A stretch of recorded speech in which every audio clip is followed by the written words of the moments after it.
Youth declaration పేరుతో తెలంగాణ యువతను మోసం చేసిన కాంగ్రెస్ పార్టీకి డెత్ డిక్లరేషన్ రాయాలన్న BRS working president KTR comments పై కాంగ్రెస్ పార్టీ సీనియర్ నేత జగ్గారెడ్డి ఘాటుగా స్పందించారు.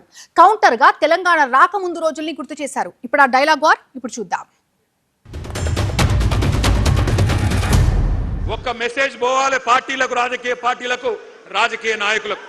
యువతరంతో పెట్టుకుంటే కొన్ని తరాల పాటు పుట్టగతులు లేకుండా పోతారు అన్న సందేశం మాత్రం పోవాలి.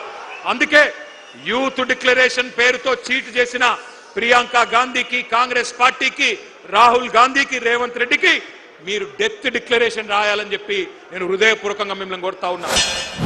ఆ రోజేమో కాలు మొక్కారు, మీరే కాలు మొక్కుతారు సోనియా గాంధీది, రాహుల్ గాంధీది, మీరే కాలు పట్టి గుంజుతారు, మళ్ళా మీరే డెత్ డిక్లరేషన్ అంటారు. ఆ రోజు మీరు తెలంగాణ సోనియా గాంధీ, రాహుల్ గాంధీ గారు ఇచ్చే క్రమంలో ఆ రోజు ఇదే సోనియా గాంధీ గారి ఇంటికి మీరు పోయిర్రు, కేసీఆర్ గారు పోయిర్రు, కేటీఆర్ ఉన్నాడు, హరీష్ ఉన్నాడు, వాళ్ళ భార్యలు, వాళ్ళ పిల్లలు, వాళ్ళ అమ్మ, వాళ్ళ బామ్మర్దులు, వాళ్ళ కూతుళ్ళు, వాళ్ళ చెల్లెళ్ళు, మనమరాలు అందరూ పోయిర్రు కదా, ఫోటో దిగిర్రు. అరే మీరు మళ్ళీ ఇప్పుడు ఆమె కొడుకుని, కూతుర్ని మీ స్వార్థ రాజకీయాల కోసము డెత్ డిక్లరేషన్ అంటే ఎట్లా? అంటే మీ నోటికి ఏదొస్తుంది మాట్లాడతారా? అంటే మీకు విలువలు లేవా?